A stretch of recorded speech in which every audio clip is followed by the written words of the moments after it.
పొదిలి పట్టణంలో సుమారు 30 సంవత్సరాల క్రితం రోడ్డు నిర్మాణ సమయంలో పృథులాపూరి బొడ్రాయి 4 అడుగుల లోతులకు కూడిపోవటం అప్పటి నుంచి పట్టణ అభివృద్ధి నిలిచిపోయిందని స్థానికులు భావిస్తున్నారు. ఉమ్మడి ప్రకాశం జిల్లా కోడలి ప్రాంతంగా ఒకప్పుడు ప్రత్యేక గుర్తింపు పొందిన పొదిలి నేటికి 3.5 దశాబ్దాల క్రితం ఉన్న స్థితిలోనే ఉందని ప్రజలు ఆవేదన వ్యక్తం చేస్తున్నారు. పొదిలిపాటి చుట్టుపక్కల ప్రాంతాల్లో అభివృద్ధి చెందగా పట్టణం మాత్రం అభివృద్ధి పరంగా వెనకబడిపోవడం గమనార్హమని, అంతేకాక గతంలో పొదిలి కేటాయించిన రెవెన్యూ డివిజన్ కార్యాలయం 24 గంటల్లో రద్దు చేసి కనిగిరికి తరలిబడిన విషయం ప్రజల్లో అసంతృప్తిని కలిగించుతుంది. పలు ప్రభుత్వ కార్యాలయాలు కూడా ఇతర ప్రాంతాలకు మారటంతో పట్టణ ప్రాధాన్యత తగ్గుతుందని స్థానికులు చెబుతున్నారు.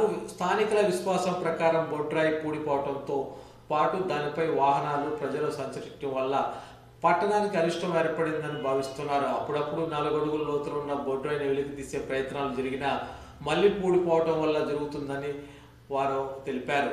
ఈ నేపథ్యంలో బుధవారం నాడు పట్టణానికి చెందిన గుంపుడి భాస్కర్, ఎక్కిలి శేషకర్రావు, ఒగ్గు వెంకటరామయ్య, మద్దగిరి వెంకటేష్ యాదవ్ ఆధ్వర్యంలో ఒక బృందం బొడ్రాయిని వద్దకు చేరుకొని పునర్నిర్మాణం కోసం ముందడుగు వేసింది. బలమైన సంకల్పంతో ఈ కార్యక్రమం చేపట్టి వారు మార్చి 1వ తేదీ ఆదివారం నాడు స్థానిక శివాలయంలో పృథులాపురి వాసులతో సమావేశం ఏర్పాటు చేయాలని నిర్ణయించారు.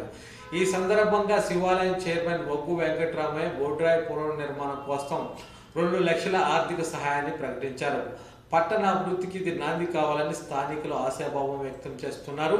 పొదిలి అభివృద్ధికి ఈ పునర్నిర్మాణం మలుపు తిప్పుతుందా అనే ప్రశ్నకు సమాధానం కోసం పట్టణ ప్రజలు ఆసక్తిగా ఎదురు చూస్తున్నారు.